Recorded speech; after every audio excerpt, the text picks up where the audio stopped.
Yay! It was indeed my push to talk settings were crazy. All right. Well, now you're hot micing. Oh. Hang on.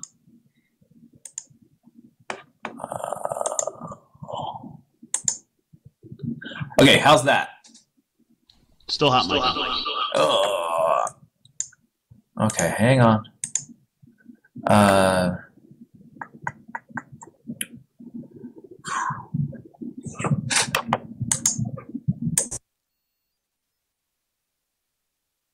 Now try your push to talk.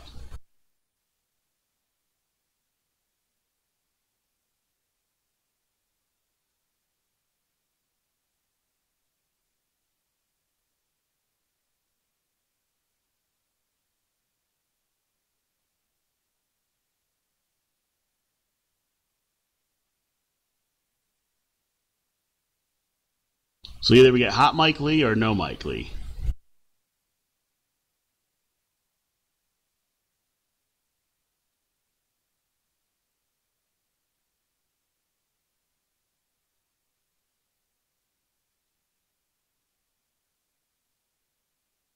So Love to, Cheeto.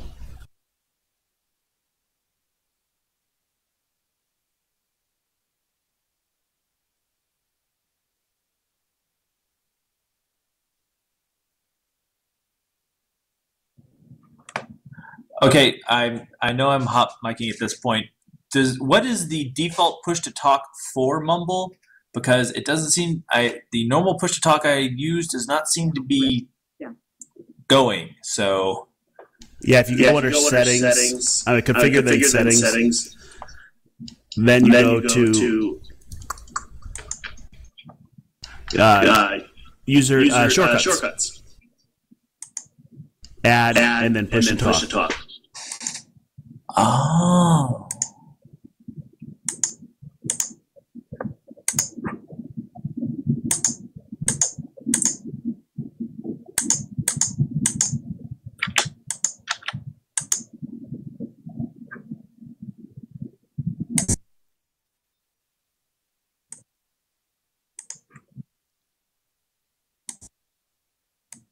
Okay, can you hear me now?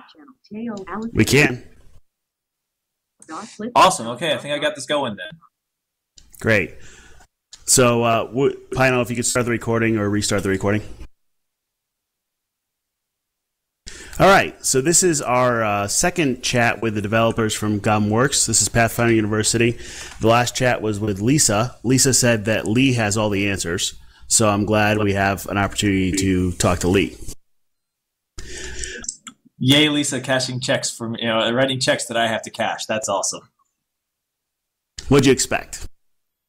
Well, fair enough. She is the boss. So just for everybody's notice, Pathfinder University is a company for new players. We have classes every night, pretty much, or every day.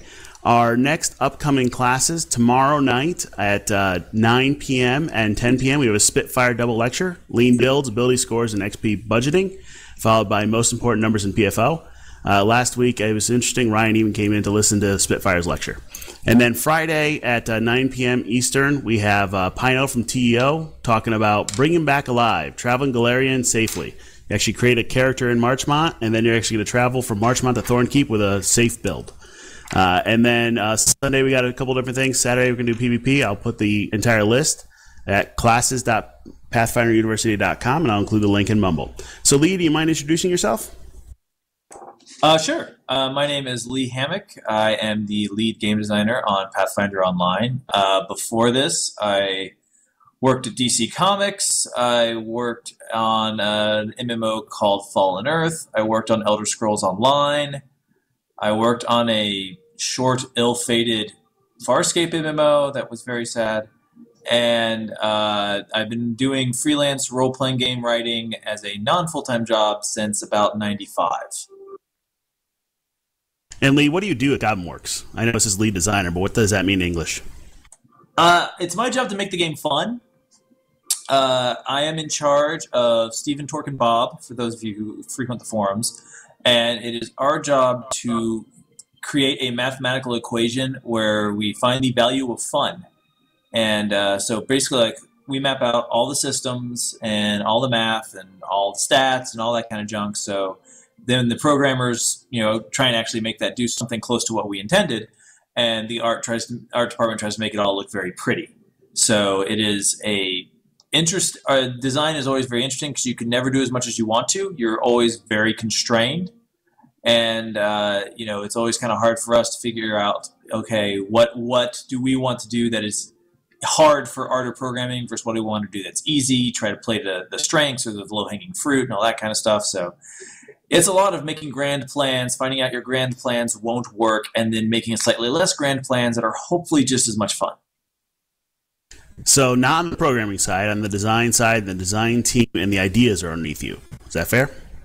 Exactly, yeah. While several people on the design team have programming experience, generally speaking, we are not, arms deep in code on any given day. We are arms deep in spreadsheets. For example, my spreadsheet baby is sort of the resource rating spreadsheet, which is a spreadsheet of honestly, I think at this point it is over 1 million individual cells, but it is a huge spreadsheet that details all the resources in every hex ever, and I spend tons of time fiddling with that.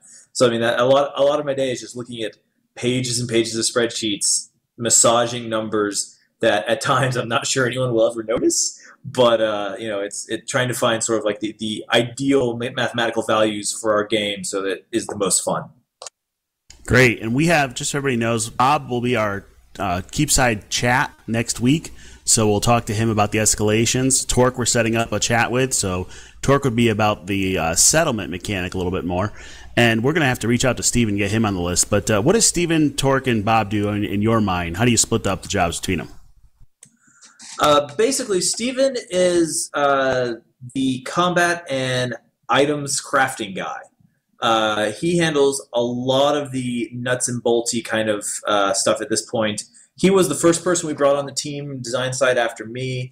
Steven and I have worked previously on the company that did the MMO I mentioned, Fallen Earth. Steven worked for a different team at that company, and Steven has a huge amount of experience with Pathfinder Tabletop.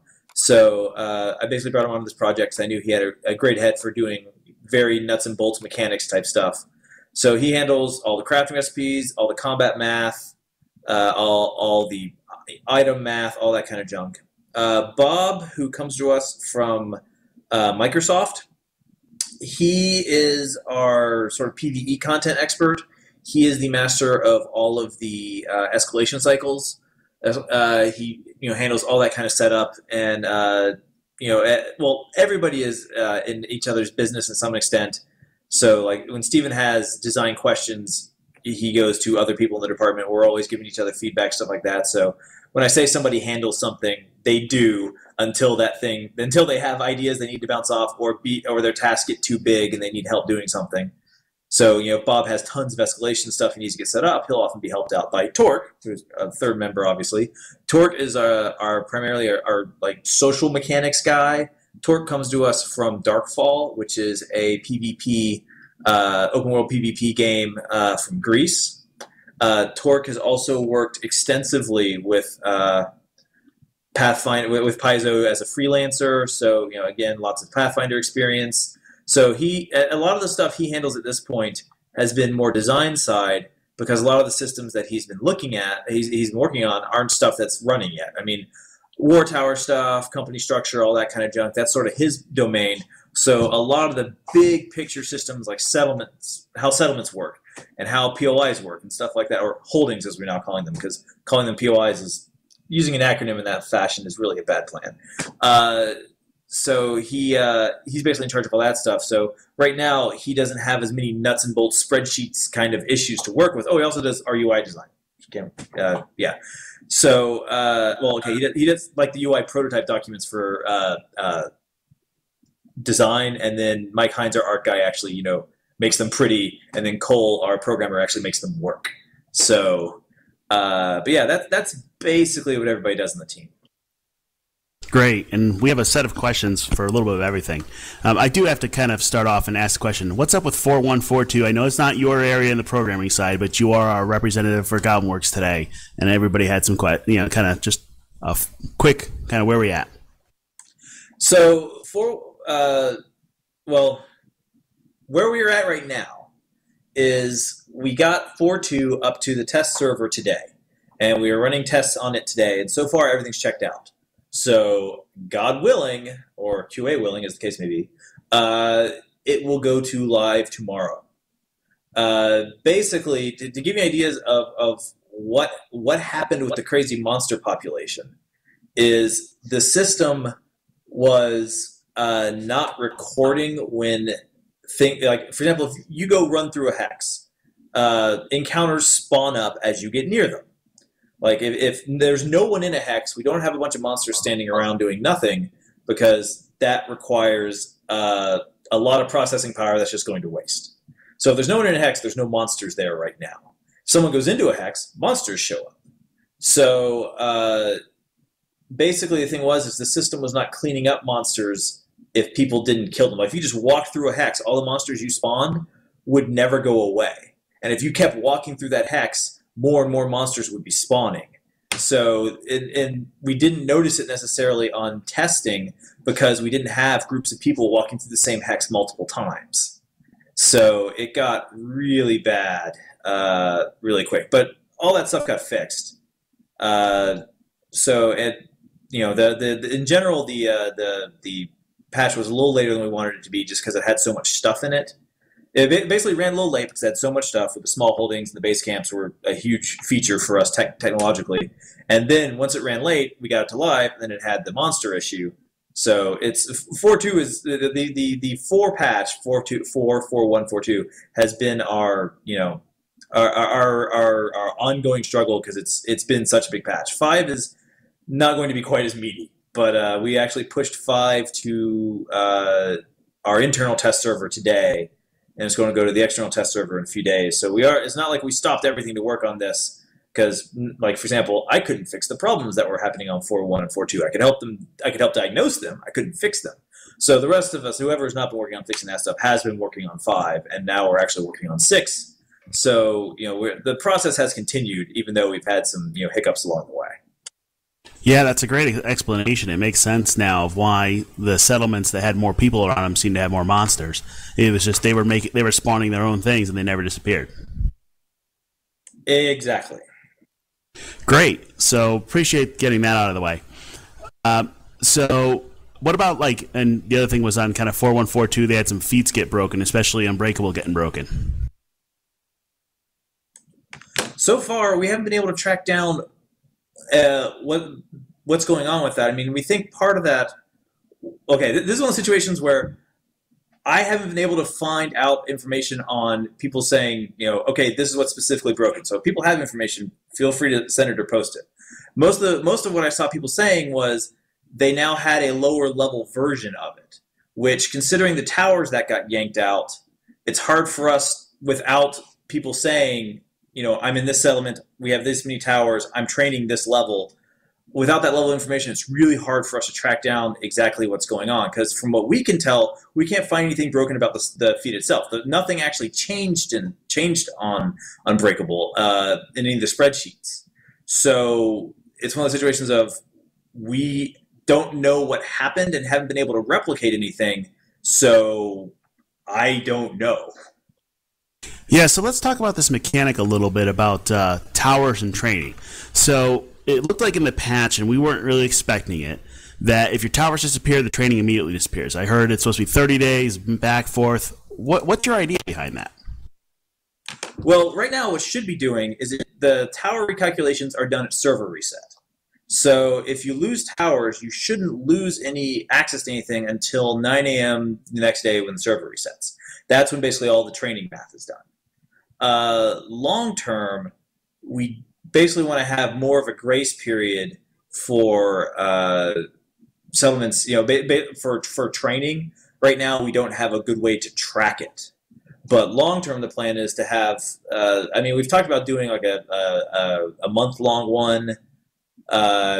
but the main thing that we are concerned about, or the main changes we're concerned about with people, with their training changing, is not necessarily, hey, we lost a tower, our abilities went down a level, or something small like that. The main thing we're worried about is, oh my God, my settlement got burned to the ground. We need to recover. That's really where we're concerned about giving people a buffer to recover from. I mean, people losing a few towers, giving them a little time to recover, sure, but at the same time, that can be recovered from relatively easily. The main thing we're worried about is people, when we get to the point of burning down settlements, someone who gets someone's settlement gets, someone rolls up with 20 catapults and takes out your settlement in some huge protracted war. We want those people to feel like, okay, we have enough time to go rebuild somewhere else. We shouldn't just give up. We can recover from this. And that's fair. So what we should expect is, in the current model, you lose your towers, server reset, you're going to lose that training.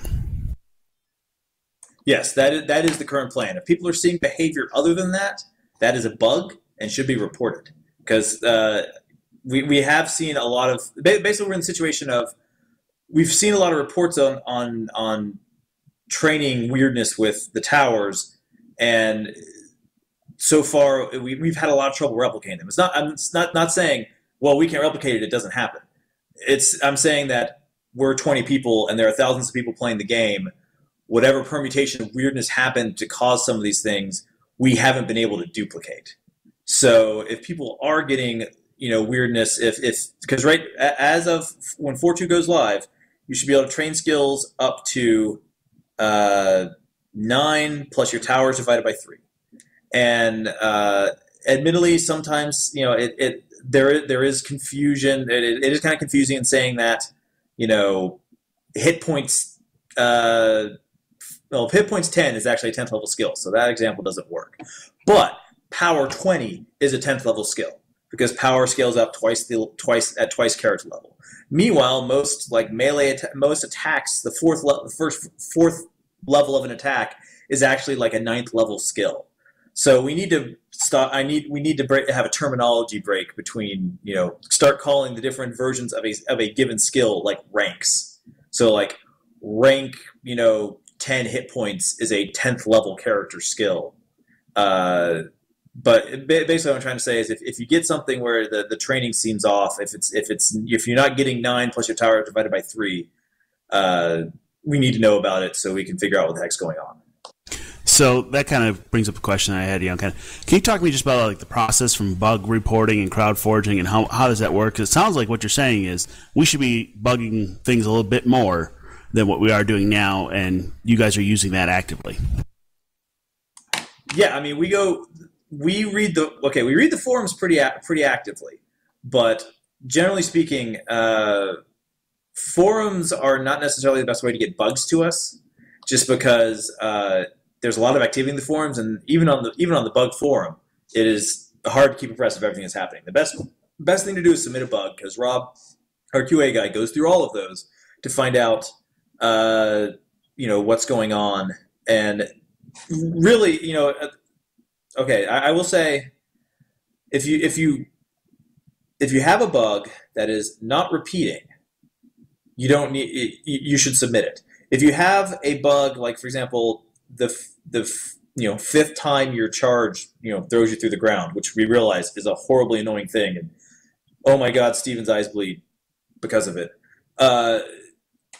You don't need to tell us every time it happens necessarily, but if there's something consistent, you can find out about, okay, every time I'm standing on a ledge and I charge, or every time I'm charging a goblin it breaks, or something like that. If you pick up a pattern, that's great. But generally, if you're having multiple instances of the same bug, just report it once. But definitely report it.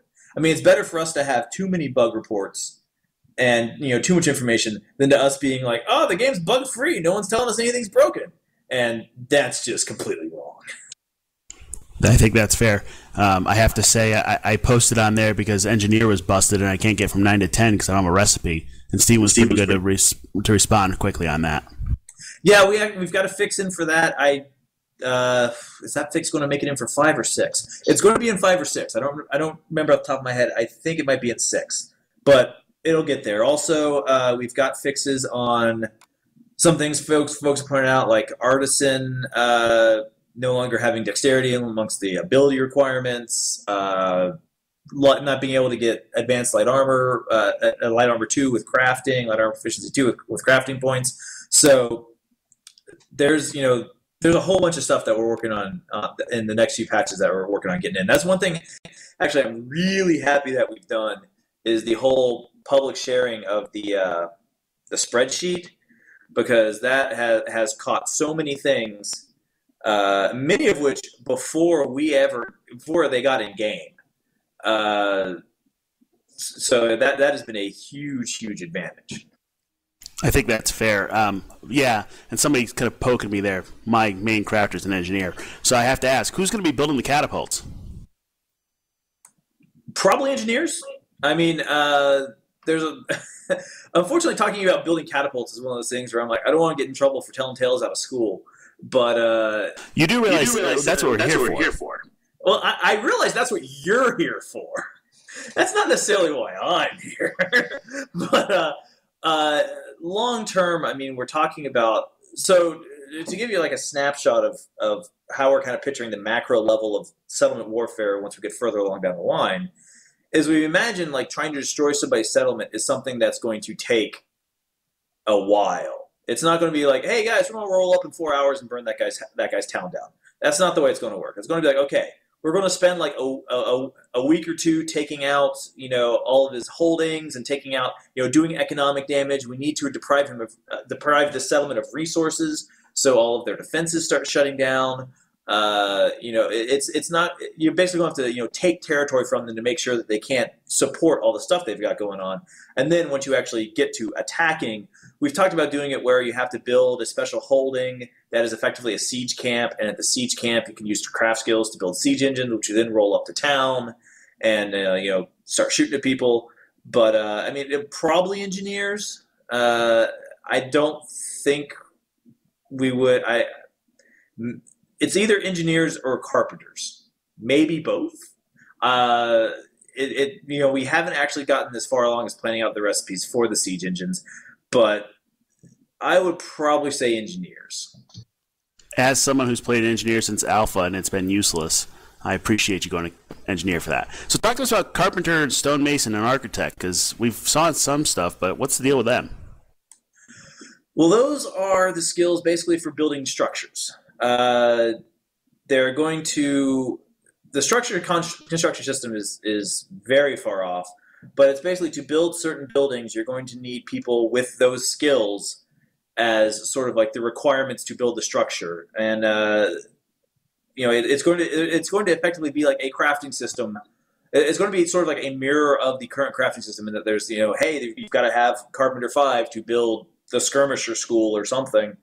And you would then use that skill, gather some recipes, build a thing.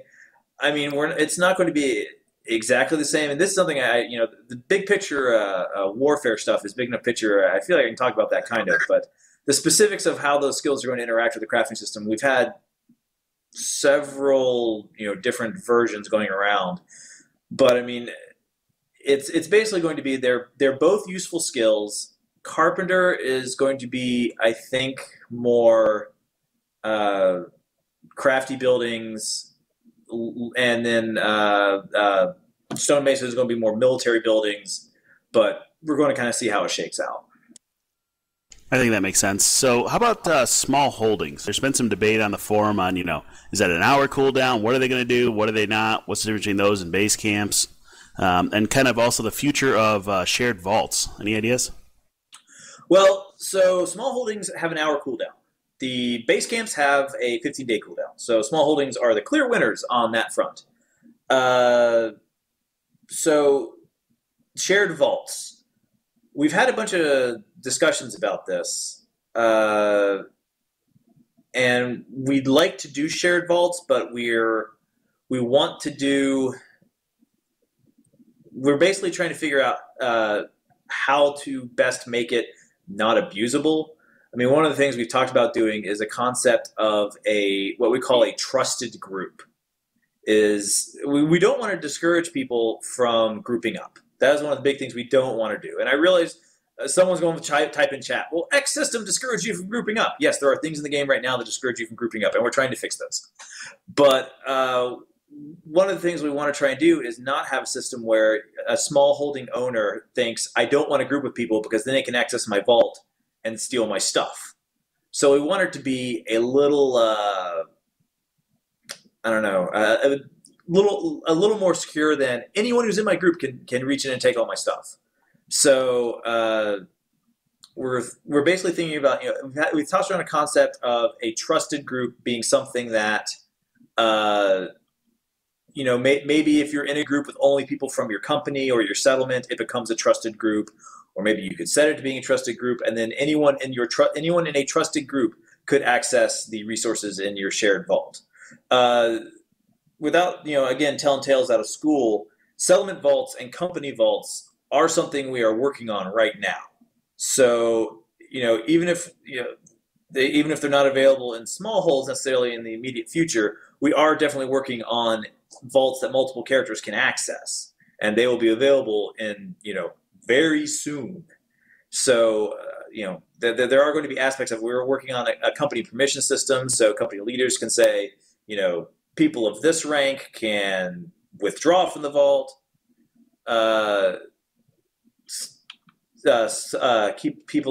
People of this rank can deposit in the vault. People of this rank can view the vault. We actually have plans for a special crafting permission where you can only pull things out of the vault. Basically, you can pull things out of the vault from crafting locations. Anything you craft automatically goes back into that vault. And all this is also wrapped in getting it so you can actually draw from the vault at crafting locations, and all of your crafting actually goes back into all of your crafting goes into the vault, as opposed to the current thing where it randomly goes into your backpack when you're running around the wilderness. So there's a lot of aspects of storage that we're currently working on. It's just not necessarily all of them are part of the small hold plan. You know what? That's great. I was very excited by what you just said. So are we looking at EE 5, 6 for that, or are we looking at a couple months? I would say the order of magnitude is weeks, not months. But given recent events with how things have gone, I am loath to commit to specific dates. I'm not asking for specific dates. Just get an idea. Weeks, not months, is perfectly fine. So, and then the other thing while I'm on small holdings was camps, and there was a big thread about kind of the scaling and the power on camps and all of that. There kind of from the groups, it seemed to be there's a lot of thought about maybe they're not doing as much as they should or doing it the wrong way. What do you think? Well, I mean, I think I do think some of the power generation on some of the lower level ones could probably be juiced. But it's one of the situations where I'm reticent to jump in to start tweaking with them yet because we've just barely gotten them in. So I'm not necessarily opposed to them having more functionality. I think that would be fine. I just think right now giving them functionality that would require technical work, like for example, if we wanted to, if we wanted to give everybody a buff who sits at the campsite for a minute, we don't have anything that does that right now. So basically, it's a situation of I'd rather not spend technical resources on making them better. Working within the power confines, playing with the recharge rate, the downtime, stuff like that. That we can definitely do, and that I think we're going to do. Anytime it's just doing stuff that requires tech is just difficult for me to say yes, we should do that. Just there are so many things in the game that I want to get working that I'm more worried about. But I mean it's changing the time. Anytime we put numbers up for a system like that, like Steven has spreadsheets for combat mapped out to hell and back on it, and same in crafting. But there's a lot of things that are more gameplay guesses. Like for example, the downtime on using a campfire. The reason we came up with the idea, the reason it's I believe 4 hours currently, is we were trying to go with the idea of our server day was originally configured to be 4 hours. So we're going with the idea of power being your daily abilities from Pathfinder Tabletop. Using it every 4 hours would basically be like resting every day in tabletop and getting your daily allotment of spells back. So that's the original idea we went with. And it may be that, trying to balancing 4 hours is too long.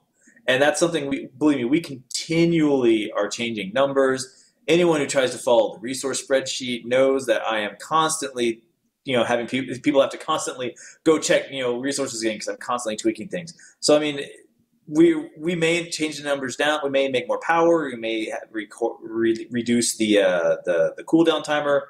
I mean, there's a lot of different things we can do on that front. So, I mean, none of the numbers on that or really anything are set in stone. Some are firmer than others, but definitely the camps, I think, are still being hammered out. That's fair. Appreciate that. And we've had some good threads. I think one thing the question is kind of, is there any thought about the higher tiers lasting longer? Because right now they'll last 10 minutes. Can we look at some of those type of things? Oh, yeah, sure. I mean, that's actually changed. It would be relatively easy. I mean, it is the problem. I know it's hard. I know it's hard for you guys at times because suggesting changes can be hard because there are things that we say, there are things that are hard for us and easy for us, and it's not transparent for the users what's hard versus easy a lot of times. But in this situation, changing like power generation, changing the cooldown, changing the duration, all that stuff's easy. That's easy. But doing something like, for example, I see Gerzak recommended, hopefully I'm pronouncing Gerzak right. I have no idea. U, that's just tough. Decoupling the campfire timer from the base camp timer. That would actually be harder for us. That right now, that would require more effort. That's programming time going outside our department. Just changing the numbers as they exist, that's design time. We can totally do that without having to bug the programmers. So, changing the duration, changing the power, changing the duration of the cooldown timer, we can totally do that stuff. Changing how some of these things interact with each other, not so much. Yeah, and I think maybe that's one of those things in CrowdForge in that thread. We're having some discussions, the tier 2 last 20 minutes, the power numbers. I think that the suggestion Cheeto made about making a blog about what's kind of low-hanging fruit that we can change versus not, that might be nice for us so we know what we can do in CrowdForging. Oh, sure. That's actually something we've been trying. So one of the things that's on our to-do list is getting, as I'm sure people who looked at the to-do list we posted a few weeks ago, one of the things was putting a voting thing on the loading screen or somewhere in the actual game so we could start polling the player base as to what stuff we should work on next. And the reason we want to do that is because idea scale is great and all, but with idea scale, we only get the segment of the population that checks it. And that is, we'd like to get as many voices as possible. So we want to get the whole, in-game voting system up and running.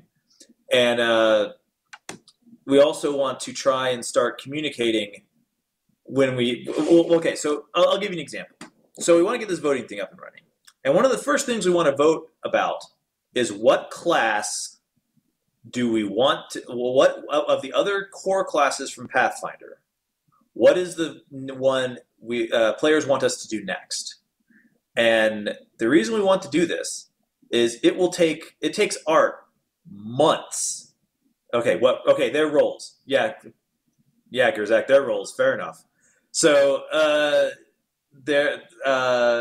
it takes art months to get, armor, effects, animations, all the craziness, all the icons for feats, all that kind of stuff takes a long time. So I mean, we're talking about polling for something that won't be in the game for months. So but we need to start figuring it out now, so Art can start working on this stuff ahead of time. But when we go presenting that as which class do you want us to do, we are presenting you guys with a list of things that are effectively interchangeable in terms of what resources they use. For example, if we went to you and said, do you guys want us to do siege warfare, barbarians, or half-orcs? That would be a really bad plan on our part because those things use completely different resources. So we want to see if we can, when we get to using the voting system, provide you guys with a list of here are things that use, resources, that are interchangeable and effectively the same. I mean, creating barbarians, creating paladins, creating sorcerers, creating bards, which will probably be the first 4 choices, because rangers and druids need pets, and that's a whole level of technology that's going to take a lot longer. And monks need tons of crazy animations, which will take longer. The 4 classes I mentioned are all pretty much interchangeable in terms of difficulty. They're going to need a few suits of armor. They're going to need a few weapons. They're going to need some implements. They're going to need some icons. They're going to need some new tech, but nothing amazing. So we are going, once we get the voting working, we're hopefully going to be able to provide you with a list of this resource, and these things are in a similar category, so you can choose amongst them to help with the whole process of crowdforging. That said, doing a blog about low-hanging fruit, I think it's probably a pretty good idea. I mean, we certainly have a list, but it's to give you ideas, sort of like the planning. Oh, to give you guys sort of like the planning of the idea of what we do planning wise, is that we do our stuff in 2-week sprints, as is pretty obvious from our release schedule. And what happens is we've mapped out at this point up through, I want to say EE12, EE 9, 10, 12, somewhere in there. And for each of those, they're all building effectively towards holdings and outposts. That's where the whole process is kind of going right now. And in those, we have, in this sprint, we're doing the influence system. And in this sprint, we're going to do feuds and all that kind of junk using the influence system. And that things are kind of building on each other.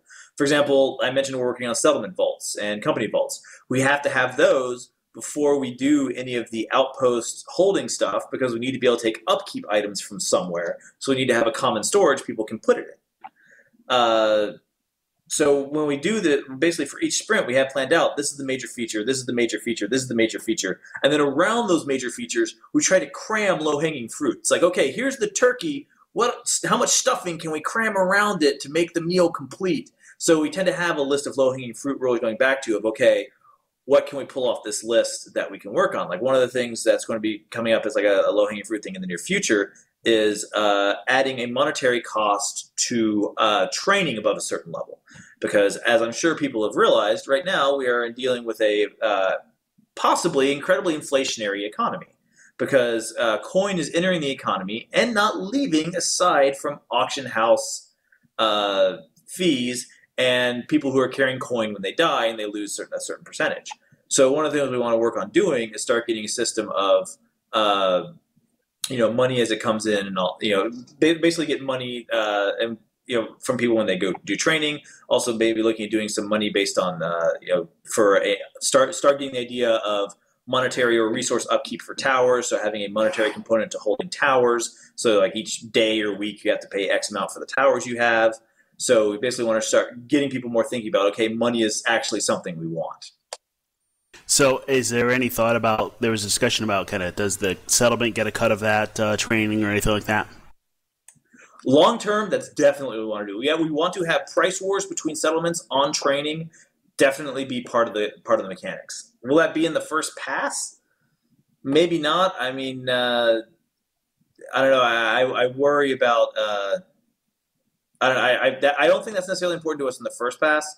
We definitely want to have that, but I'm more concerned about getting a sync than getting the income for the settlements right now. I think that's fair. So let's talk about trade a little bit. There's been a thread for a while there that Lee broke trade, and it had to do with the different resources and the different hexes, and now we can find, I've got a great hex for coal right by Riverbank. What's up? So I didn't, okay.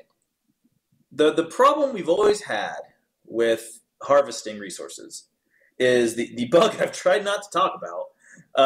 Is just the basically until EE5 has a fix for this finally. Every time the server went down, all the resource ratings are going back to full. So, and the thing is, most of these resource ratings are in the hundreds, somewhere in the thousands.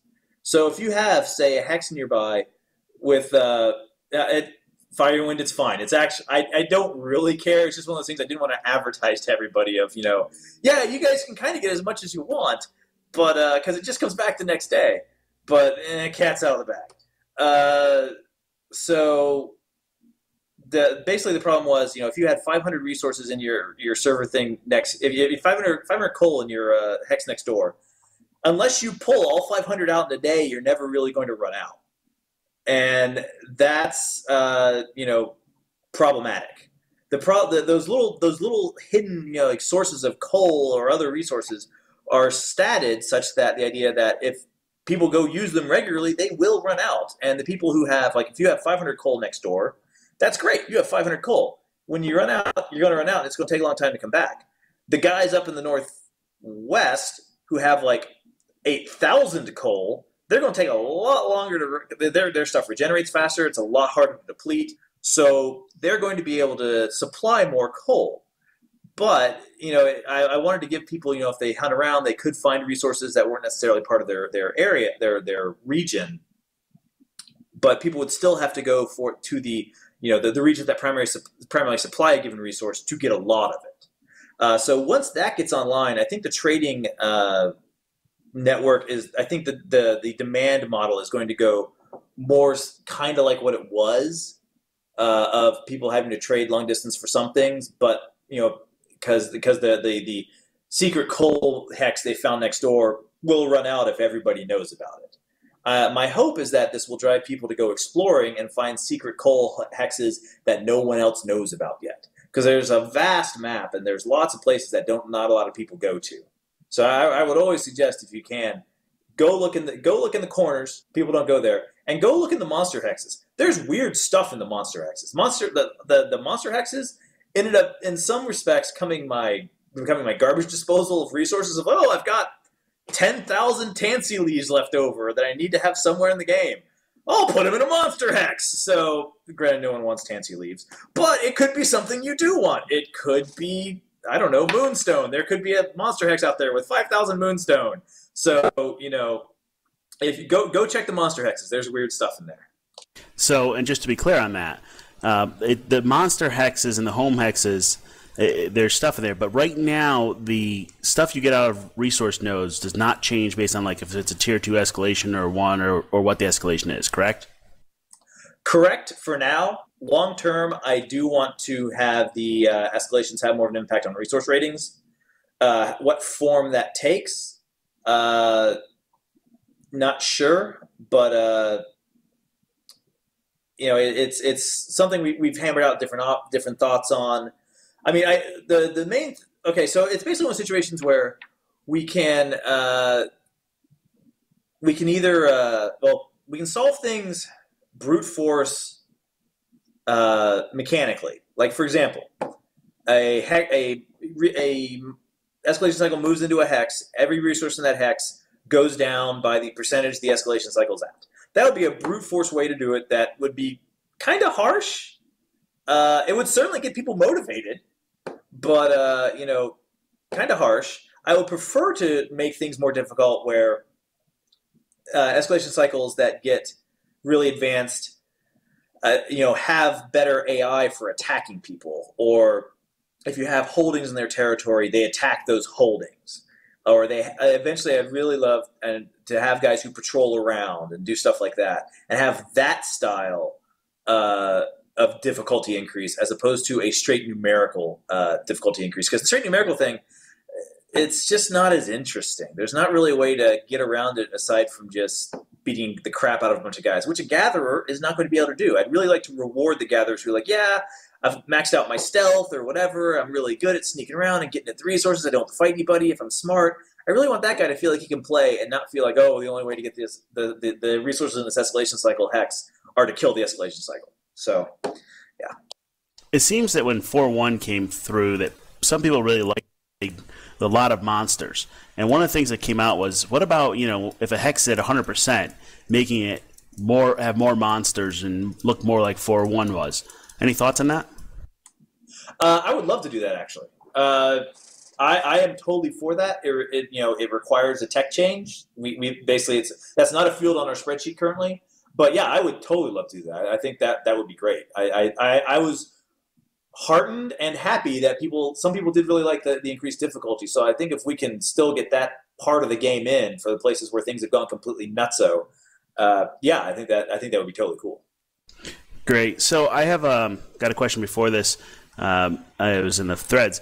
How about dungeons and things that feel more like the pen and paper game? What do you see and what's coming? Dungeons are pretty far off in terms of schedule. Dungeons are a post-settlement warfare kind of thing. So, that's, at least 9 months to a year. As to what dungeons would be, it would basically, we've talked about dungeons being sort of like a resource, sort of like a constricted monster hex kind of idea, where a dungeon is a very dangerous, high-density area that has very specific monster drops, very specific resources, and may have very specific recipe drops. So it would be something like, hey, you go in with a group, it's going to be tough, we should bring a bunch of dudes, but it is going to be a shared space. So if you go in, to go kill the Lich, King or whatever, and another group comes up behind you and tries to roll you, well, that can happen. I mean, the overall philosophy of the game is such that we're not going to have like a instance dungeon people can go into. I mean, we want to do one giant shared space throughout. So we've definitely talked about doing dungeons and stuff, but it is going to be a longer term thing. Great. I'm going to ask you a few more questions, but I just want to do a time check. You started about 15 minutes late, so Cheetle says you owe us about 3 hours. Can you stay around a little after 9? 9 your time or 9? I'm assuming you mean. I'm hoping you mean 9 your time. Yeah, I mean like 5 minutes from now, 9. Yeah, that should be fine. I was like, wait a minute, it's 5:55 here. I can't stick around for 3 hours. I got 2 2-year-olds at home. It was just checking. Do you have 20 minutes, half an hour to keep going? Oh, yeah, I can keep going for a bit. I just, like I said, I have 2 2-year-olds at home, so I gotta get home at some point. That's fair. Hey, so I hear you're a little bit of an archer outside the game, and kind of got a question about kind of in-game versus real-life archery, and what do you think? Little bit of an archer. God, these people are understating my involvement. Sorry, no. I should warn everybody. So when I was younger, I was born with a heart deformation. My tricuspid valve, my aortic artery, was a bicuspid valve, so I cannot pump as much blood as a normal person. I've now had surgery to correct this, and I have an awesome scar. But so when I was a kid, I did archery as my hobby. That was my thing, and for years, I was a nationally ranked archer. I was one of the best in the state of Georgia. I was a Junior Olympic Archery Development Master Rank Archer, as a National Archer Association Level 1 instructor. I taught archery at Boy Scout camp during the summer. Outside of role-playing games, LARPing, and stuff like that, archery is what I did. And so I can be a real asshole. Okay, maybe I shouldn't curse on this. I can be a jerk about archery because chances are I'm right and you're wrong. There are, generally speaking, very few things I'm a jerk about, but archery is really the one that, I'm perfectly willing to tell people to their face, you are in fact totally wrong. I've written source books for role-playing games on archery. I've done tons of research on different archery styles, stuff like that. DC's longbows are OP because there's no ammunition system. So, but bows right now in the game are OP. They are without ammunition, which is on the list. They are really butch. They're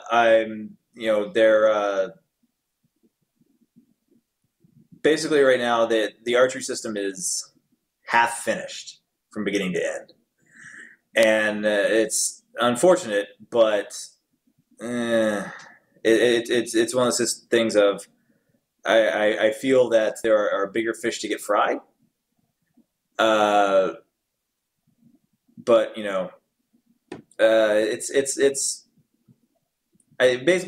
want to try and reconsider again once we get ammunition in and take another look at the range stuff.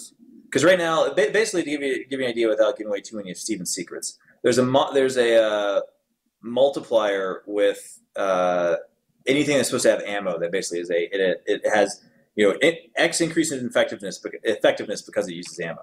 And we haven't pulled that out because it would require a vast number of changes that would do weird things. So, yeah, I mean, the archery system is not where I would like it to be, but I have worse. It's where it is not something we can fix without programming time. Is what it comes down to. Well, programming in art time. So, yeah. Hopefully that answered the question. Yeah, I was just poking you a little bit because I happen to know you were into archery. No, people make fun of me.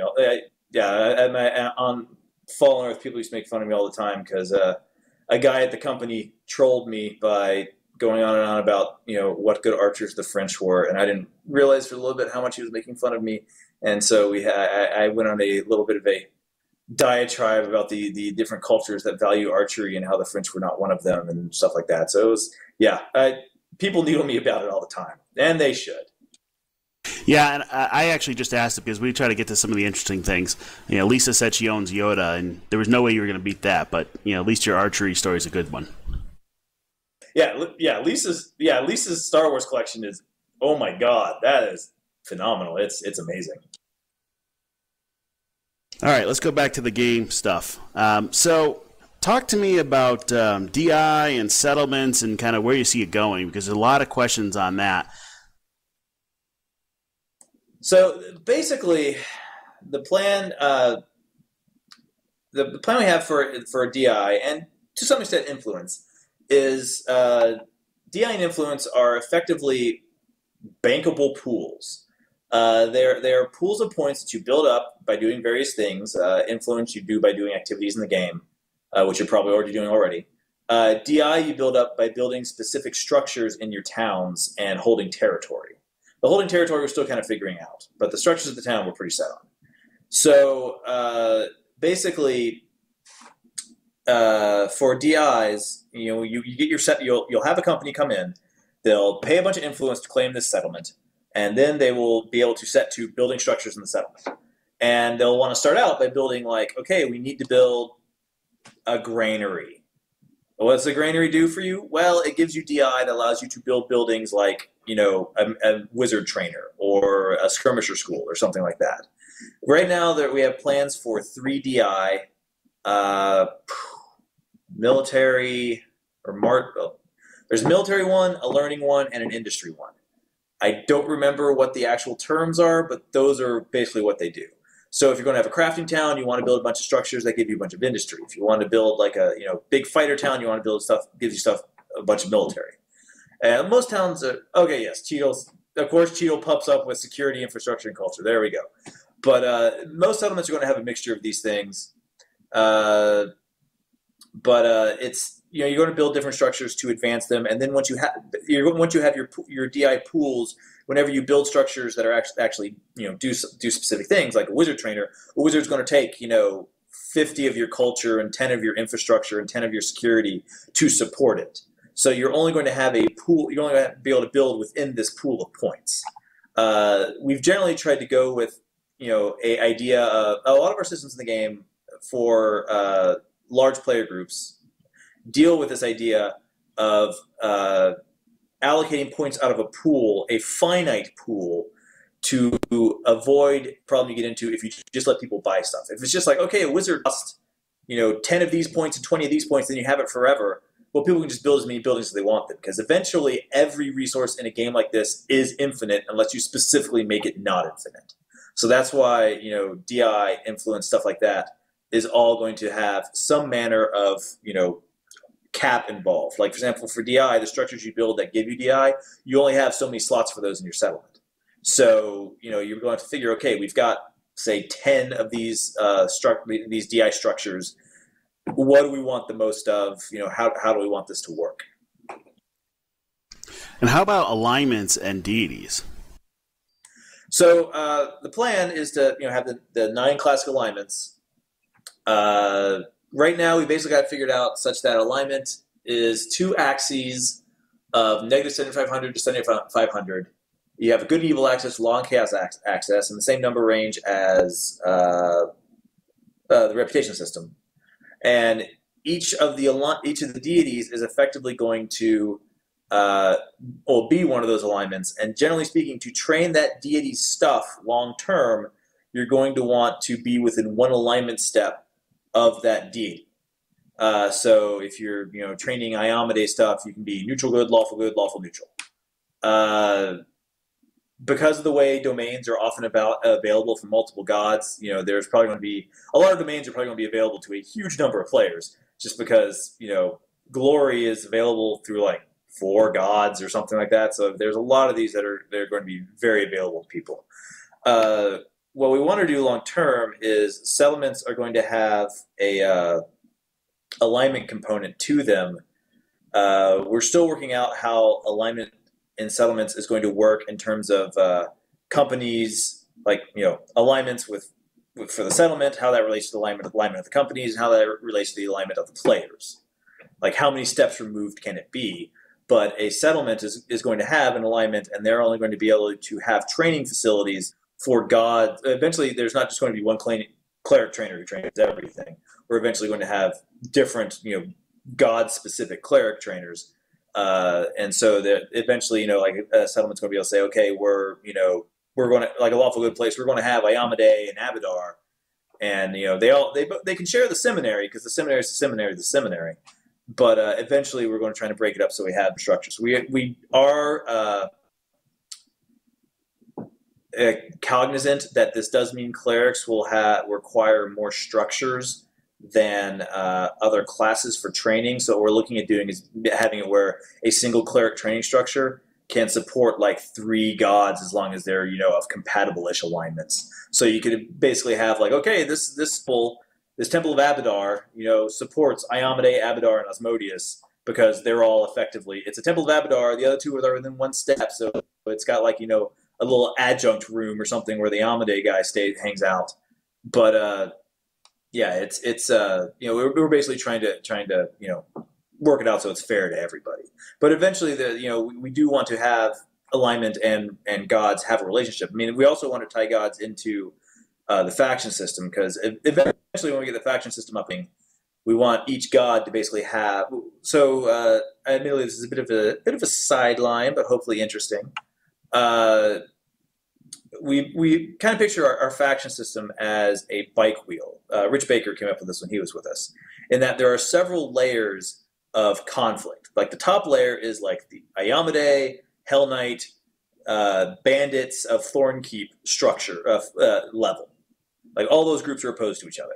And then below that, you have like the Aspis Consortium and the Pathfinder Society, and those 2 are opposed to each other. You can be members of like a group on each level. So you can be a Hell Knight and an Aspis Consortium guy, because they're on different levels. And then below that, there would be a god level where each of the gods have have faction, and they're opposed to each other as appropriate.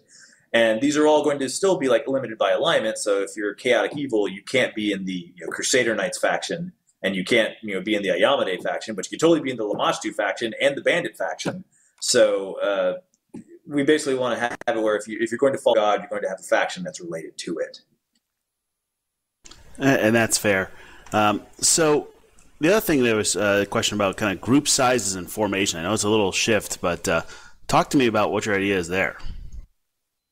Well, formations are sort of the farthest away thing we have in our design. So they're in some ways the hardest possible thing for me to talk about, because they're something that is no other game is done in the way we're trying to do it. So it's one of those things of, okay, hopefully this will work, and hopefully it'll be cool, and hopefully it'll be fun, but it's really up in the air at this point. But yeah, basically, the reason we came up with a formation system was showing thousands of characters on a screen at a time is incredibly taxing. So we're trying to create a system where players are mechanically incentivized to form up into formations, which can basically move as one giant character, and each person who is the leader would basically drive the formation around. and each person in the formation has some manner of mini game they're effectively playing that alters, their performance alters the abilities of the formation. So if you have a bunch of people who aren't paying attention, you're going to have a crappy formation. So basically, we kind of see this as, leader who has put a bunch of points in the officer skill, goes, hey, I'm forming a formation. They hit some button. People who join, it effectively creates a super group kind of thing that can have more than 6 people. People who sign up have to then effectively lose movement control of their characters and get some type of UI element that represents the formation game. So, I mean, that's basically the process we're thinking. And we've got lots of ideas for different types of formations, but all of that is so far down the line. Right now, I'm more like, man, I got to make a bank too people can access. That's really useful. The formation stuff is way down there. In the meantime, any thought about more than 6 in a group? We have talked about doing like a raid functionality kind of thing, basically we're there's currently some math involved in looting and stuff in groups that having more than 6 people would do some really weird things. Because basically there's so if you have 5 people in a group and you killed something that had 100% chance of dropping an item, you each have a chance equal to 20%, i.e. 1/5, plus a group kicker. And the group kicker for like going up to 10 or 12 people gets really weird. So we don't just want to do a straight, okay, we just make groups bigger. And also UI-wise, we have to figure out how we can communicate what's going on. But we definitely have talked about doing some sort of larger raid interface type of thing. So I can get Alexander to stop driving me crazy. How about the Fey rolls? The problem with I definitely want to get more of their stuff. Okay, the aristocrat's not coming in until settlements. He's not really going to have a function until then. It'd be a half-baked class at best. The problem with the expert and the freeholder are all of their class features require technology we do not have. So they are unfortunately not easy to do. And yeah, I mean, we've got cool things that we want to do with them, but unfortunately finding the time to do them has proved very difficult. I mean, it's the sort of thing like we could do crappier versions. We could do crappier features. Like, for example, if we want to do a feature that was just plus X to 3 craft skills or something for every level you have or something like that, we could do that. But, I mean, we've talked about doing much more interesting things. So yeah, and I think Fiery's question about getting information so at least we can plan would be great. Well, I mean, okay, I'm going to say some things here, and if anybody says when we get the final versions figured out, hey, you told us in that interview we're going to do this other thing, I will reach through the computer and punch you in the face, because this stuff is incredibly theoretical at this point. I mean, the stuff that we've talked about is expert weapon attacks that are more effective using a weapon you've crafted, which would, of course, require us to track who crafted weapons. So, as you can see, that's a huge thing. Having a second crafting queue that you can only put for a specific skill. What's some of the other stuff we've talked about doing? Basically, like when we had a whole section of expert stuff of when I'm using stuff I made, I am better at stuff. Right? Our idea was like it would be really cool if an expert kitted out with all the stuff he made would be a competitive combatant. Not a better combatant, but a competitive combatant. So, yeah, I mean, hang on one second. I'm going to look at something on the wiki real quick. Okay.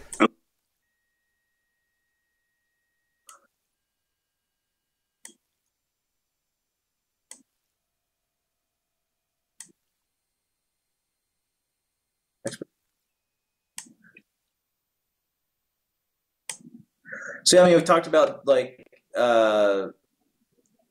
experts being able to get an advantage against people in armor based on their armor skill, stuff like that.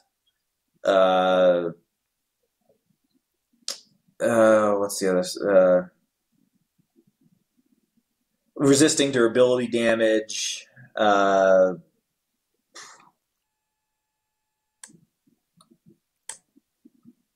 Thing that makes your consumables great, more effective.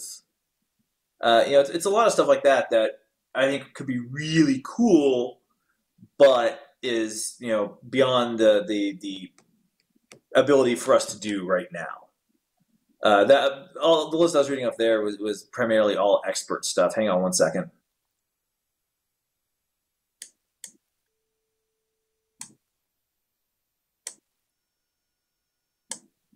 Most of the freeholder stuff is like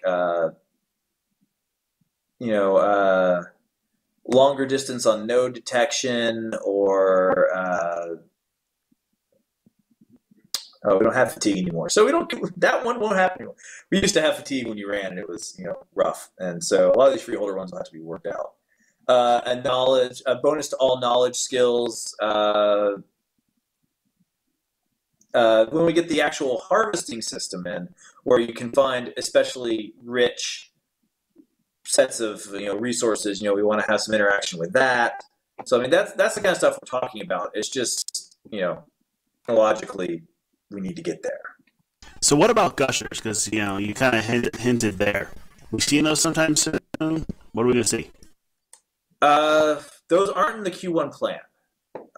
So not the next 2 months. After that, I'm not sure, because it's one of the situations where we have to. It's the call of, do we delay the implementation of settlements to get gushers? Because that's. I mean, because right now we're on the march to holdings and outposts, and just gonna. Once we get to. Once we get to the outposts and holdings, the next big goal is going to be settlements. So we kind of have to, when I say settlements, I mean managing your own buildings, building them, placing all your buildings, custom doing all your stuff. So everything we have to look at to some extent as, okay, does this push back settlements at all? It may not, based on who's available when, but if it does, is that okay? So let me ask a question about settlements, because there's been a lot of discussion about the inactive ones. Is there a way for other people to take those on? Will there be another land rush? I mean, how does somebody who wasn't part of the initial land rush get a settlement and get to build one, and when? Right now, we have talked about options right now for basically what to do with the settlements that have not been claimed, but we're kind of holding off on doing that until the whole holding outpost system comes on. Because what we want to do with the holding outpost system is we want to change over to the holding outpost system is probably going to end the War of Towers as we know it. We're trying to switch over to a system where settlements will produce through their holdings and outposts bulk resources. So basically, instead of having your training determined by how many towers you hold, it's how many bulk resources you can turn in every X resource period, whatever the resource period ends up being, a day, a week, whatever. So it's not going to be, hey, we have 16 towers, we're training at 15. It's like, hey, we brought in 50 bulk wood, 50 bulk iron, 50 bulk stone, 50 bulk whatever. We're this level because of it. And if you don't turn in anything, if you don't turn in at least a sustained level of resources, your settlement will start going away. And so the settlements who have not been claimed will die off through their own economic inactivity. And once that happens, we hope to have the tech so people could actually go, hey, I've got a company, I've got influence, I'm going to go buy this, I'm going to go sink my influence into the settlement and take control of it. So at that point, it's effectively, up to the players of, okay, who's got the influence, who's got the power, who's got the, who's going to actually make this happen. So if I'm reading this right, we're probably a good 12 months before somebody will be able to take over another settlement. No, I mean, theoretically, the holdings outpost system is the goal sort of for end of Q1, but I think it's really going to be Q1 plus a month or two. So, I mean, we may see something like this happening in 4 or 5 months. So 4 or 5 months before the inactives kind of are options. Right now, that is the plan. I mean, I'm not necessarily right now. I'm not that concerned about getting them into game effectively, just because I would rather have our player base group in a small having 30 barely active settlements. I was just saying, if we averaged amongst all the players amongst all the 33 settlements evenly, having 33 settlements of low activity, I think, is less interesting in the game than having 20 settlements of moderate to high activity. So we're really not in a huge rush to try and get, break off groups from the settlements that are already going to go off into those new places.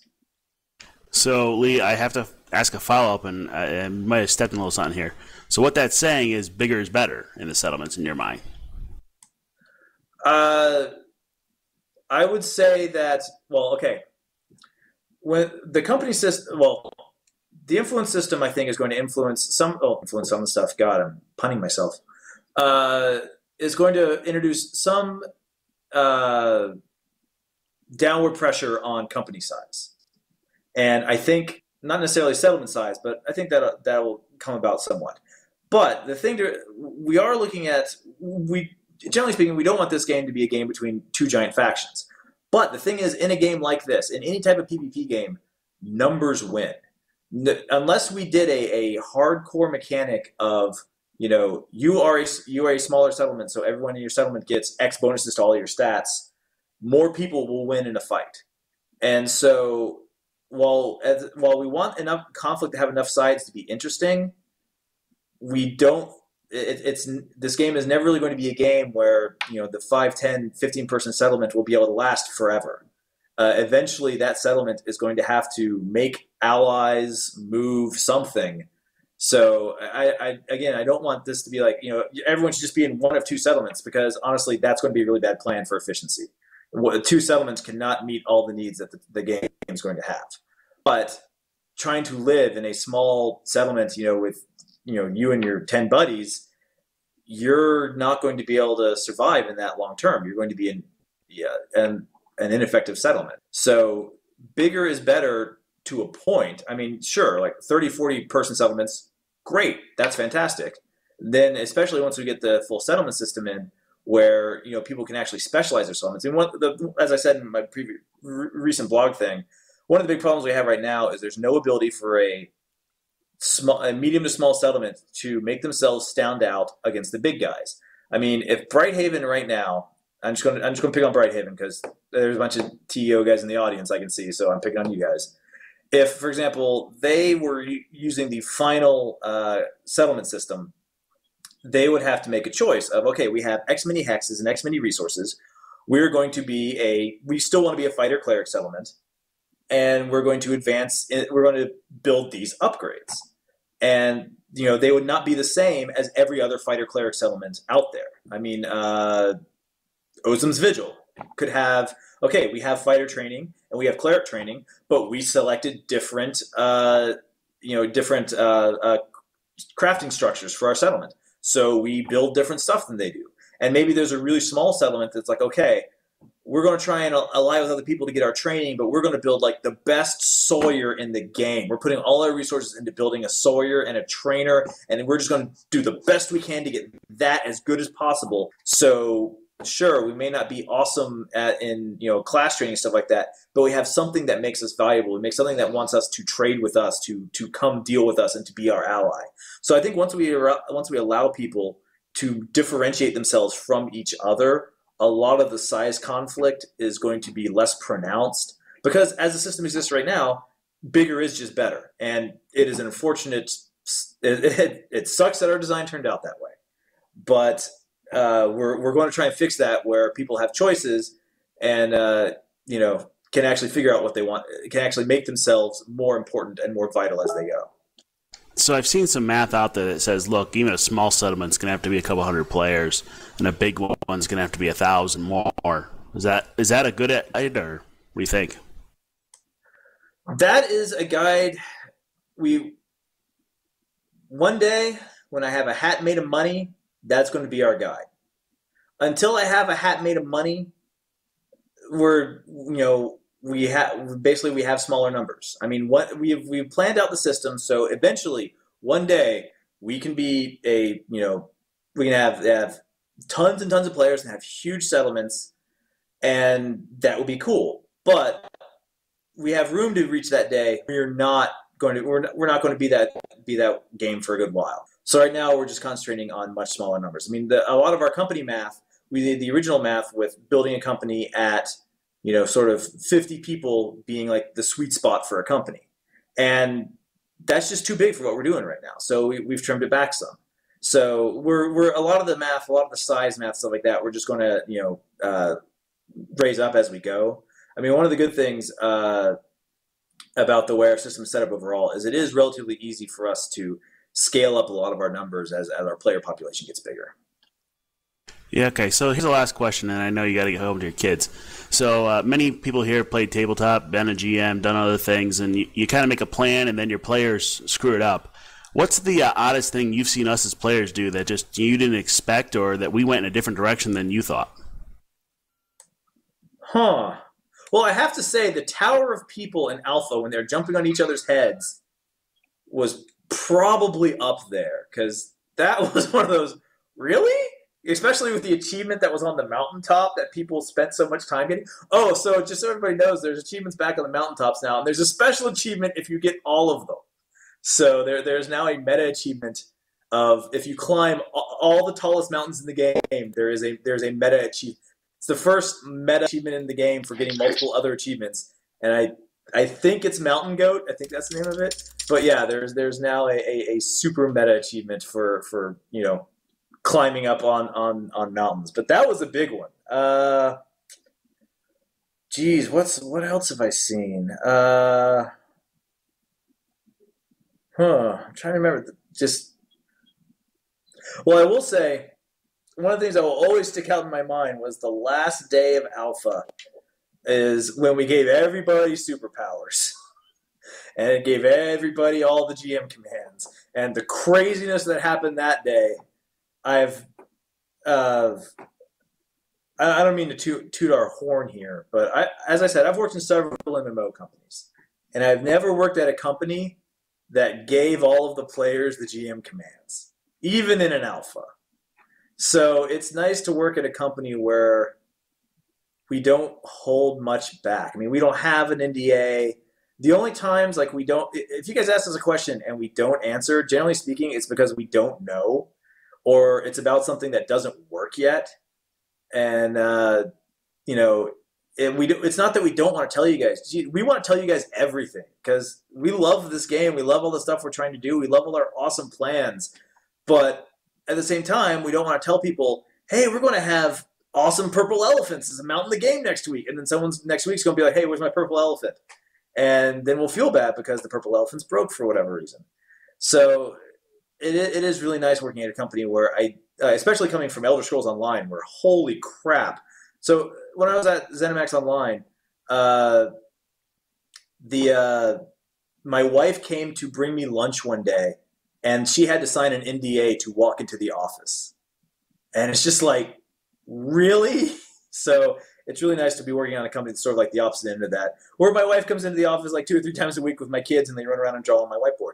So yeah, I mean, I think I went pretty far afield there, but hopefully there's a good answer. So now we understand where weird design ideas come from. It's your kids drawing on the whiteboard. Oh yeah, totally. Yeah, they draw all kinds of stuff on there. Well, what was funny for a long time is the dwarf sprinting animation.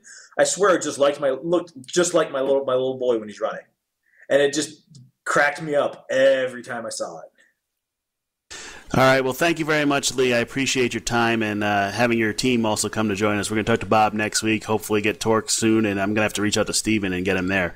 Any last words for the class? No. Thanks for everybody for joining in. Hopefully I answered enough questions. I'm sure people will have more for Bob next week. Thanks for playing the game. Again, if you've got bugs, submit them. We love fixing bugs. And have a good week, guys. Great. Thank you very much. This is going to end the Pathfinder University class. I did give the link. It's pathfinderuniversity.com for any new players that want to join, any of the existing companies that want to support us. I have to say thank you very much to the Onion League and EBA and Golgotha for all publicly supporting the university. So appreciate that, and appreciate everybody helping out the university, including Godworks. Thanks. Have a great day, and everybody can use this channel to chat, and we can all talk about Lee. The one thing I will note for Lee is that you had 45 people here, and Lisa only had 42. Woohoo! I'm 3 more awesome than Lisa! Granted, she's on vacation right now, so I think she kind of wins. So, yeah. Hey, Lee, I had a quick question for you with the archery. Have you ever used the right-handed arrow method, where you carry the ammo in your right hand? I have. I've done a lot of LARPing, and I've used that in fights before, because sometimes when you pick up arrows off the ground, there's no point in putting them back in your quiver because they're just going right back out there. I will say there are some videos going around the internet of people using that technique, which I find portions of... Well, okay, this is one of the situations where I've seen some really cool archery on the internet, and I've seen some people present it really badly by saying, oh my god, I found this ancient art, I'm amazing, no one's ever thought about this, sort of thing, when a lot of the crazy stuff people are doing, including that, are stuff that has been done for a long time. So I've definitely done the right-hand draw, and it is useful in certain circumstances, but if you want to have a lot of arrows, that's the thing. Like, if you can do a real fight, okay, I'm going to draw off historical reenactment and LARPing experience here, so I'm not saying I've actually shot people with a bow. But if you can do an actual, I'm running around shooting people fight, you go through so many arrows so quickly, you cannot carry them in your hand. You need a quiver, or a guy who carries 5 arrows into a fight is a waste of an archer. I can go through easily 40 or 50 arrows in a matter of minutes, because I basically with my longbow, which is a pretty high poundage longbow, I fire 11 arrows in about 30 seconds.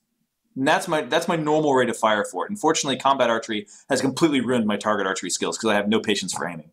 But so I mean, you can just go through arrows so quickly. Carrying arrows in your right hand, it does allow you to shoot faster, but after a certain point, endurance is better than speed. Hopefully that answered the question. Absolutely, thank you. I have a question for you, Lee. That's a fellow archer. This is near and dear to my heart. This is Spitfire, by the way.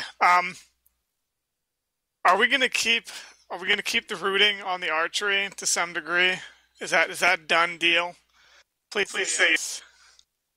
Actually, the rooting on the archery is not a done deal, because there are some other things. There are other aspects of combat that, if we get working, may get the rooting turned off. For example, right now you can shoot someone dead behind you while you're running. If the rooting was not on, you could shoot someone dead behind you while running away, and that's not good. So there are a number of other speed limiter and attack arc limiters that, if we get in, we may remove the rooting. The rooting was never the original plan. It's sort of like the bludgeon to make it a little more balanced. But we'd have to have a bunch of other moving pieces for it to come out.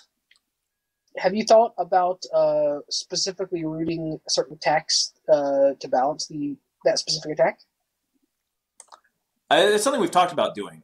I mean, it's definitely something we could do. It's, I would argue to some extent, I can tell you, yes, we've had discussions. The actual mechanical breakdown of why or why not specific attacks may not have been modified that way is a better question for Stephen. Okay, fair enough. And sorry, I had one question about what I asked earlier about the freeholders and experts. I should have been a bit clearer, but by more information, I really meant like in terms of advancement, because soon we'll be hitting our gates for refining and crafting. And I read somewhere, I can't find the link anymore, that, for example, a gatherer can't really be a freeholder without refining. But will crafters be able to be experts without pairing it with something else? Oh, you mean, yes. Okay, so to let you guys, so the crafter and the expert, the expert and the freeholder, they don't have actual achievements yet like the other classes do. So you can't really see what their requirements are like you can with the other classes. But like the freeholder class does require you to buy some defenses, some hit points, and some attack bonus. Not a lot, not as much, less than any other class in the game. But there's some there, and we wanted people to feel like, okay, we basically wanted to A, mimic the tabletop, and B, encourage people to build sort of a well-rounded character. So the expert is not built to be somebody who's like, okay, I have my artisan level and my class feature, and or I should say my armor feat, my class feature, and my craft skill, and that's it. And that's all I ever buy. The characters are supposed to be more well-rounded than that. So a high-level expert would be like, okay, I have ranged attack bonus 5, reflex defense 5, an armor feat, a class feature, some hit points, some utilities, that help me get the hell out of danger if someone jumps me because I'm really not a primary combatant, and then some craft skills. So I mean, the freeholders and experts were never imagined as being someone who just buys a craft skill and a class feature and an armor feat and calls it a day. They're imagined to be, more well-rounded than that. But one of the problems we have right now, as I'm sure many people are aware, is I don't have or statements in my achievements. So I can't set up a second-level freeholder needs, like this, any refining skill or any harvesting skill. I can't do any of that right now. So, So basically, our goal is such that those classes, it's generally, if you're playing one of those classes, it's generally a good idea to branch out, buy some other stuff. I'm going to make those two classes such that any defense counts for their requirement, any attack accounts for their requirement. So whatever you want to do combat-wise, we'll work with those classes. Buying hit points is never a bad idea. So I mean, there should be a pretty wide range of stuff you can spend your points on. But yeah, hopefully that was at all helpful. Yeah, that was helpful. I guess sort of the opposite question for you though, specifically about this. If I'm a crafter, let's say I'm going to level 12 Sawyer, refiner specifically, am I going to need to be like a freeholder or expert X level to be Sawyer 12? No, it's not specifically required, but you're going to have to get your ability points from somewhere. And chances are there's probably going to be class utilities and class features and armor feats and stuff like that from those classes that would be the most useful for you. So you certainly don't have to. But we're not getting those in until much later. Well, the armor feats are in now. So the rest of them... like no stats. What? But they give like hardly any stats. I mean, at the higher levels they do, but yeah, I understand the low levels is a little more frustrating. Right, but I guess sorry, I'm still detaining you. I have one last question. This is just more of a follow-up question with the class features. I know that pretty much is going to require other things because it is a full role. But for example, when we hit our gates, I guess the thing is we need to know pretty much what if we're not going to get the features in until they do something. Because that would pretty much be ideal if we get the features in without them doing anything, so we could get stats that way. But I understand if you don't necessarily want to do that. But we kind of need to know what will be useful for us to spend the experience on. So before Lee goes into the answer, I'm going to encourage you all. I will get Lee back. I'm going to get Steven back. I'm going to get others. He's 40 minutes past where he's supposed to be, and I don't want his wife to kill me. So keep that in mind. Yeah, this is going to be the last one, guys.